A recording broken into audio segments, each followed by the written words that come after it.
میرا نام پرنو نائک ہے اور میں مرچنٹ نیوی میں کام کرتا ہوں۔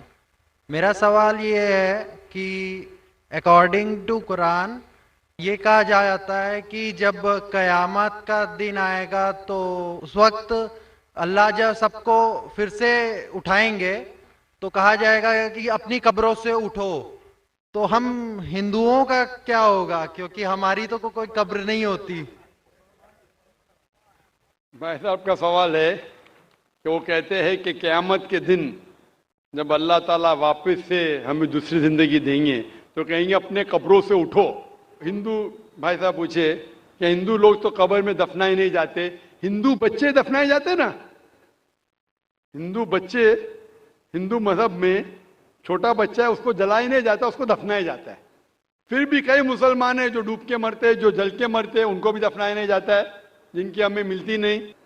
یہ جب اللہ تعالیٰ کہیں گے کہ پھر سے ہم زندگی دیں گے، ضرور نہیں کہ آپ قبر میں سے لے آ جائیں گے۔ جو بھی انسان مر چکا ہے اس کے نئی زندگی دی جائیں گے۔ قرآن مجید میں اللہ تعالیٰ فرماتا ہے کہ اللہ اس میں جان ڈالیں گے، پھر موت دیں گے، پھر سے جان ڈالیں گے۔ تو اللہ جان ڈالیں گا، چاہے وہ قبر میں ہے، چاہے جلایا گیا ہے، چاہے ڈوب گیا ہے، جو بھی حالت میں ہے اللہ اس انسان میں پھر سے جان ڈالیں گے۔ اور اللہ تعالیٰ کو جان ڈالنا بہت آسان ہے، چاہے آپ دفنائے گئے ہیں یا چاہے جلا دیے گئے۔ اللہ تعالیٰ فرماتے جب غیر مسلم کے اعتراض کرتے اللہ سے اور اللہ سے پوچھتے ہیں کہ جب آپ دفنائے جائیں گے اور قیامت کے روز جب انسان اٹھائے جائیں گے تو اللہ تعالیٰ ان کو ہڈیاں کو کیسے جوڑیں گا؟ جیسے آپ پوچھ رہے ہیں نا، اللہ تعالیٰ جو قبر میں ان کو اٹھائیں گے، ہم قبر تو نہیں گئے، تو لوگ پوچھتے ہیں، قرآن مجید میں اس کا ذکر ہے سورہ قیام میں، سورہ نمبر 75 آیت نمبر 3-4 میں، کہ اللہ تعالیٰ ہڈیاں کو کیسے جوڑیں گا؟ تو اللہ تعالیٰ فرماتے ہیں اللہ ہڈیاں کو ہی نہیں جوڑ سکتا ہے، آپ کے انگلیوں کے پور پور کو جوڑ سکتا ہے۔ انگلیوں کے پور پور، آپ سوچتے ہیں اللہ تعالیٰ کیوں کہتا ہے کیا انگلیوں کے پور پور کو جوڑ سکتا ہے؟ آج کی سائنس یہ کہتی ہے، سر فرانسس گولڈن ایک سائنٹسٹ ہے جو سن 1880 میں ایک ڈسکوری کیے کہ فنگر پرنٹنگ میتھڈ کہ دو انسان کروڑوں لوگوں میں بھی ان کے فنگر پرنٹ یکساں نہیں ہو سکتے۔